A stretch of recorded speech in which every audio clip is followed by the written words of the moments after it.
Sreejith, BJP ദേശീയ തലത്തിൽ തന്നെ പുതിയ തന്ത്രങ്ങൾ ആവിഷ്കരിക്കുകയാണ്. BJPയെ പറ്റി എതിർകക്ഷികളൊക്കെ പറഞ്ഞു പരത്തിക്കൊണ്ടിരുന്നത് ഇത് ഹിന്ദുത്വ രാഷ്ട്രം കെട്ടിപ്പടുക്കാനുള്ള പാർട്ടിയാണ് എന്നൊക്കെ പറഞ്ഞാണ്, വർഗീയതയാണ് എന്നൊക്കെ പറയുന്നുണ്ട്. അതുപോലെ അവർക്കെതിരെ എല്ലാ തരത്തിലും ഭരണകൂട ഭീകരത വെച്ച് പുലർത്തുന്നവരാണ് എന്നൊക്കെ. പക്ഷെ അതൊക്കെ BJPയും RSSും തിരുത്തുകയാണ്. അതാണ് നമ്മളിപ്പോൾ കണ്ടുകൊണ്ടിരിക്കുന്നത്. ഈ ക്രിസ്മസ് കാലത്ത് അത് എടുത്തു പറയേണ്ട കാര്യമുണ്ട്. കാരണം BJPയുടെ ദേശീയ നേതാക്കളെ ഒക്കെ തന്നെ ക്രൈസ്തവ ആരാധനാലയങ്ങളിൽ പോകുന്നു. അതുപോലെ തന്നെ ബിഷപ്പുമാരുമായിട്ട് പ്രധാനമന്ത്രിയും BJPയുടെ ദേശീയ അധ്യക്ഷനും ഒക്കെ ഒന്നിച്ചിരുന്നുള്ള ക്രിസ്മസ് വിരുന്ന് സൽക്കാരവും ഒക്കെ പങ്കെടുക്കുകയും ചെയ്യുന്നു. അപ്പോൾ ഒരു പുതിയ രീതിയിലേക്ക് കാര്യങ്ങൾ മാറുന്നു, ഒരു ശുഭസൂചകമായിട്ട് മാറുന്നു എന്നതിൻ്റെ തെളിവല്ലേ നമ്മൾ കാണാൻ പോകുന്നത്. തീർച്ചയായും അത്തരത്തിലാണ്. കാരണം നരേന്ദ്രമോദി അധികാരത്തിൽ വന്നതിന് പിന്നാലെ ക്രിസ്ത്യൻ വിഭാഗങ്ങളുമായി മോദി വലിയ ബന്ധം സൂക്ഷിച്ചിരുന്നു. അത് പിന്നീട് നാം പല തെരഞ്ഞെടുപ്പുകളിലും കണ്ടതാണ്.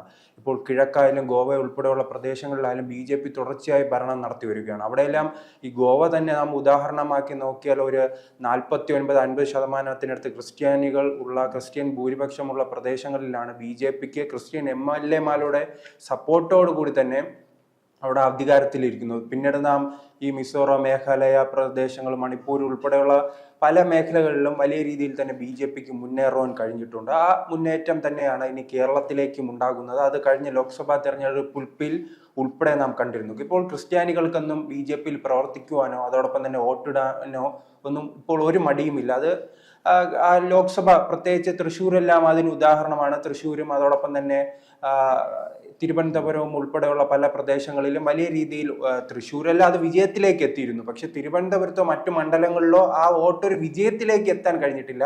അതിനുള്ള ശ്രമമാണ് ഇപ്പോൾ BJP നടത്തിക്കൊണ്ടിരിക്കുന്നത്. അതോടൊപ്പം തന്നെ ഈ പല തെറ്റിദ്ധാരണകളും പരത്തുന്ന ഒരു സാഹചര്യം ഉണ്ടായിരുന്നു. നരേന്ദ്രമോദി ആദ്യമായി അധികാരത്തിൽ വരുന്ന സമയത്തായിരുന്നു ഡൽഹിയിൽ ഇപ്പോൾ കേരളത്തിൽ കാണുന്നതിന് സമാനമായി തന്നെ ചില ഗ്രൂപ്പുകൾ ഈ പള്ളികൾ ആക്രമിക്കുന്ന ഒരു സാഹചര്യം ഉണ്ടായിരുന്നു. അന്ന് ഡൽഹിയിലെല്ലാം നിരന്തര ആക്രമണങ്ങൾ ഉണ്ടായിരുന്നപ്പോൾ ഇങ്ങനെ മോദി അധികാരത്തിൽ വന്നത് കൊണ്ടാണ് ഇങ്ങനെ സംഭവിച്ചതെന്ന തെറ്റിദ്ധാരണ പരത്തുവാൻ അവർക്ക് കഴിഞ്ഞിട്ടുണ്ട്. പക്ഷെ മോദിയുടെ ഭാഗത്ത് നിന്നും കൃത്യമായ ഒരു നിലപാടുണ്ടായിരുന്നു. ന്യൂനപക്ഷങ്ങൾക്ക് എതിരെ എന്തായാലും ഇന്ത്യയിൽ താൻ അധികാരത്തിൽ ഇരിക്കുമ്പോൾ അക്രമം നടക്കില്ലെന്ന് അദ്ദേഹം ഉറപ്പു നൽകി. പിന്നീട് ആ കാഴ്ച തന്നെയായിരുന്നു. അതെന്തായാലും വാക്കായിരുന്നില്ല, പിന്നീട് നാം പലതവണ കണ്ടിട്ടുണ്ട്. ഇപ്പോൾ കേരളത്തിലേക്ക് വരുമ്പോഴാണ് ഈ BJPയും അതോടൊപ്പം തന്നെ ക്രൈസ്തവരും തമ്മിൽ ഈ ബന്ധം സ്ഥാപിക്കുന്നത്. എന്തായാലും ചില മുസ്ലിം ലീഗുകാർക്കും ഈ കോൺഗ്രസിനൊന്നും വലിയ താല്പര്യമില്ല. അവർ ഇത്തരത്തിൽ എവിടെയെങ്കിലും BJPയും ക്രിസ്ത്യാനികളും തമ്മിൽ ഒന്നിക്കുന്നത് കണ്ട ഉടനെ പറയും മണിപ്പൂർ എന്ന് പറയും. മണിപ്പൂര്, അതോടൊപ്പം തന്നെ പള്ളി കത്തിച്ചു, അങ്ങനെ ഒറീസ വിഷയം അങ്ങനെ നിരന്തരം ഉയർത്തി വരികയാണ്. പക്ഷെ അങ്ങനെയുള്ള വിഭാഗക്കാർക്കും മുസ്ലിം ലീഗിന് ഉൾപ്പെടെയുള്ളവർക്ക് വലിയ തിരിച്ചടിയാണ് മുനമ്പം വിഷയം ഉന്നയിച്ചത്. കാരണം ഇവർ ഒരു സൈഡിൽ ഈ ക്രിസ്ത്യാനികളെ വേണ്ടി വലിയ രീതിയിൽ വാദിക്കുകയും മറു സൈഡിൽ ഈ ജിഹാദി ഗ്രൂപ്പുകളെ പിന്തുണയ്ക്കുന്ന ഒരു നിലപാടാണ് ഉള്ളത്. അത് നാം മുനമ്പത്തും കണ്ടു. അത് 2016 ഇതിൻ്റെ എല്ലാം തുടക്കം. കാരണം 2016 ഈ തുർക്കിയിൽ ഒരു പള്ളി ഉണ്ടായിരുന്നു. ഒരു പള്ളി വർഷങ്ങളായി തന്നെ ചരിത്രപരമായി തന്നെ ഒരു ക്രിസ്ത്യൻ പള്ളിയായിരുന്നു. അതിനെ അവസാന ഘട്ടത്തിൽ അത് മസ്ജിദായി മാറ്റി അവിടെ പ്രാർത്ഥിക്കുന്ന രീതിയുണ്ട്. അതിനെ അനുകൂലിച്ചുകൊണ്ട് ഈ തങ്ങൾ കുടുംബത്തിൽ നിന്നും ആരോ ലേഖനം എഴുതി. അതായിരുന്നു ഈ 2016 അത് വലിയ രീതിയിൽ തന്നെ ഈ മധ്യ തിരുവിതാംകൂർ മേഖലകളിലും LDFന് അനുകൂലമായ ഒരു തരംഗം ഉണ്ടാക്കിയിട്ടുണ്ട്. പിന്നീട് LDFനെ അധികാരത്തിൽ കയറ്റിയപ്പോൾ UDF എന്താണോ ചെയ്തത് അതിനേക്കാൾ ഇരട്ടിയിൽ മുസ്ലിം പ്രീണനവുമായി മുന്നോട്ട് പോകുന്നു. പിന്നീട് നാം തുടർച്ചയായി കണ്ടിരുന്നു പാലാ ബിഷപ്പുമായി ബന്ധപ്പെട്ട് ഈ ജിഹാദി ഗ്രൂപ്പുകൾ അങ്ങോട്ട് മാർച്ച് നടത്തുന്നു. അദ്ദേഹം പറഞ്ഞത് നാർക്കോട്ടിക് ജിഹാദും ലവ് ജിഹാദും എല്ലാം ഇപ്പോൾ കേരളത്തിൽ സജീവമായി നടക്കുന്നു എന്ന രീതിയിൽ പറഞ്ഞൊരു സാഹചര്യം. അദ്ദേഹത്തിന്റെ അഭിപ്രായം പറഞ്ഞപ്പോൾ അതിനെതിരെ ജിഹാദി ഗ്രൂപ്പുകൾ പാലാ ബിഷപ്പിനെതിരെ പ്രകടനം നടത്തുകയാണ്. അദ്ദേഹം പറഞ്ഞത് ഇത്രയായിരുന്നു: ചില മുസ്ലിം യുവാക്കൾ ഈ തങ്ങളുടെ മതത്തിൽപ്പെട്ട പെൺകുട്ടികളുമായി ബന്ധപ്പെട്ട അവരെ ഈ തെറ്റായ വഴി നടത്തിക്കുകയാണ്. അത് നാർക്കോട്ടിക്, കാരണം ഈ പെൺകുട്ടികൾ മുഖേന ഈ ലഹരി മരുന്നുകൾ MDMA അടക്കമുള്ള ലഹരി മരുന്നുകൾ കച്ചവടം നടത്താനുള്ള ശ്രമം നടത്തുന്നതായാണ് അദ്ദേഹം തുറന്നു പറഞ്ഞത്. പിന്നീട് അദ്ദേഹത്തിന് എതിർപ്പായി. പിന്നെ അതോടൊപ്പം തന്നെ ഈ ക്രിസ്ത്യൻ വിഭാഗത്തിന് മറ്റൊരു പശ്ചാത്താപമുണ്ട്. ഈ ജോസഫ് മാഷിന്റെ കൈവെട്ടുമായി ബന്ധപ്പെട്ട് അന്നും ഇത്രത്തോളം ധൈര്യത്തോട് നിന്ന് പറയാൻ വേണ്ടി ഒരു ക്രിസ്ത്യൻ നേതാക്കളും തയ്യാറായില്ല. കാരണം ഈ SDP ആദ്യത്തെ പരീക്ഷണം അതായിരുന്നല്ലോ. കേരളത്തിലേക്ക് അവർ കടന്നു വന്നത് എങ്ങനെയാണ്? ഈ നബിയുമായി ബന്ധപ്പെട്ട ഒരു ചോദ്യം തയ്യാറാക്കി എന്ന് ഉന്നയിച്ചുകൊണ്ട് ജോസഫ് മാഷിന്റെ കൈവെട്ടുകയാണ്. അന്നെല്ലാം ജോസഫ് മാഷിന് അനുകൂലമായി സംസാരിക്കാൻ ആരും തയ്യാറായിട്ടില്ല. പിന്നീട് ഈ സമൂഹം തിരിച്ചറിയുകയാണ്, ഇത് ഒരു സംഭവമല്ല, ഒറ്റപ്പെട്ട സംഭവമല്ല, തുടർച്ചയായി തന്നെ തങ്ങളുടെ സമൂഹത്തെ ലക്ഷ്യമിട്ട് ഇത്തരം അക്രമങ്ങൾ തുടരുകയാണ്, അത് അവസാനം മുനമ്പം എത്തി നിൽക്കുകയാണ്.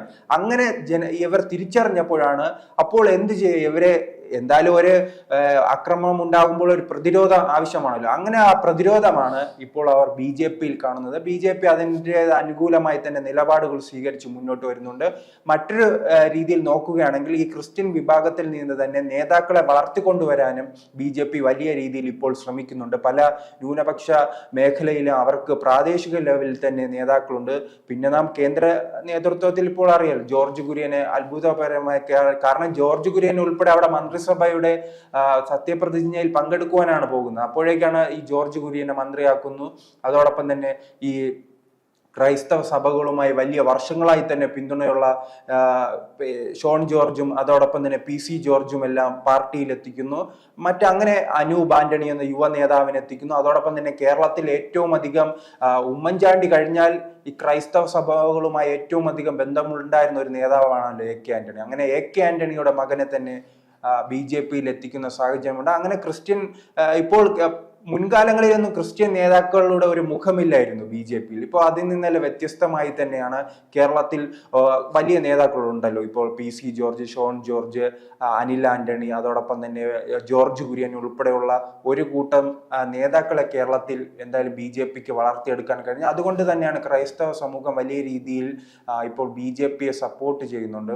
പക്ഷെ ഇങ്ങനെ സപ്പോർട്ട് ചെയ്യുമ്പോഴും നാം അത് ശ്രദ്ധിച്ചാൽ അറിയാൻ പറ്റും. ഇപ്പം ഈ ഇടതുപക്ഷവും അതോടൊപ്പം തന്നെ ജിഹാദി ഗ്രൂപ്പുമായി എല്ലാം ബന്ധപ്പെട്ട് നിൽക്കുന്ന ചില ചാനലുകളാണ് ഇത്തരത്തിൽ എന്തെങ്കിലും ചെറിയ പ്രശ്നം വരുമ്പോൾ അത് ഉയർത്തിക്കാട്ടിട്ട് മണിപ്പൂർ കണ്ടില്ല. അത് എന്തായാലും തൃശ്ശൂരും അങ്ങനെ ഒരു സംഭവം നടന്നു. ഈ തെരഞ്ഞെടുപ്പ് കാലഘട്ടത്തിലായിരുന്നു ഈ തൃശ്ശൂരുമായി ബന്ധപ്പെട്ട് സുരേഷ് ഗോപി വിജയിക്കുന്ന ഒരു ഘട്ടം എത്തിയപ്പോൾ ഈ മണിപ്പൂർ ഉയർത്തി അവിടെ തെറ്റിക്കാനുള്ള ശ്രമം നടത്തിയിരുന്നു. പക്ഷെ അതെന്തായാലും ക്രിസ്ത്യൻ സമൂഹം തിരിച്ചറിഞ്ഞു. വലിയ രീതിയിൽ തന്നെ സുരേഷ് ഗോപിക്ക് പിന്തുണ നൽകുന്ന ഒരു സാഹചര്യമാണ് ഉണ്ടായി. ഇന്നലെ തന്നെ ഒരു പള്ളിയിൽ ഈ ഒരു കരോളെല്ലാം ക്രിസ്മസ് ആഘോഷം മുടങ്ങിയിട്ടുണ്ട്. അപ്പോഴും അവർ ആദ്യം സമീപിക്കുന്നത് ഇപ്പോഴും സുരേഷ് ഗോപിയാണ്. തൃശ്ശൂരിലായിരുന്ന സംഭവം അവർ ആദ്യം വിളിക്കുന്ന പോലീസ് തടയുകയായിരുന്നു. ഈ മൈക്ക് ഓർഡറുമായി ബന്ധപ്പെട്ട് ചില തർക്കങ്ങളുണ്ടായിരുന്നു. അങ്ങനെ ക്രിസ്മസ് ആഘോഷം കലങ്ങുന്നൊരവസ്ഥ ഉണ്ടായിരുന്നു. അപ്പോൾ അവർ ആദ്യം വിളിച്ചിരിക്കുന്ന സുരേഷ് ഗോപി. അങ്ങനെ ഒരു സുരേഷ് ഗോപി ആ ജനങ്ങൾക്കിടയിൽ നിന്ന് അവരുടെ വിശ്വാസം നേടിയെടുക്കാൻ ശ്രമിച്ചു. പക്ഷെ ഈ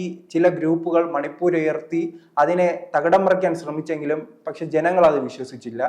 അത് തന്നെയാണ് ഇപ്പോൾ കേരളം മുഴുവനും നടക്കുന്നത്. അതിനുള്ള പൂർണ്ണ പിന്തുണയാണ് ഇപ്പോൾ കേന്ദ്രത്തിന്റെ ഭാഗത്തു നിന്നുണ്ടാകുന്നത്. ഇന്ന് ക്രിസ്മസ് ദിനമാണല്ലോ. ആ ദിനം തന്നെ JP നഡ്ഡ അവിടെ ക്രിസ്ത്യൻ CBCI എന്ന ഒരു പള്ളി ചർച്ച് സന്ദർശിക്കുന്നു. അവിടുത്തെ സഭാ മേലധ്യക്ഷന്മാരെ കണ്ട് ക്രിസ്മസ് സന്ദേശം കൈമാറുന്ന ഒരു അവസ്ഥയുണ്ട്. എന്തായാലും ഇതൊരു തിരഞ്ഞെടുപ്പ് കണ്ടുള്ളതല്ല. ഇന്ത്യയുടെ ഒരു സംസ്കാരമുണ്ടല്ലോ, എല്ലാവരെയും ഉൾക്കൊള്ളുന്ന സമാധാനപരമായി പോകുന്ന ഒരു ഇന്ത്യയുടെ സംസ്കാരം ഉയർത്തിപ്പിടിക്കാനുള്ള BJP-യുടെ ശ്രമമാണ്. ആ ശ്രമം എന്തായാലും അഭിനന്ദനാർഹമാണ്.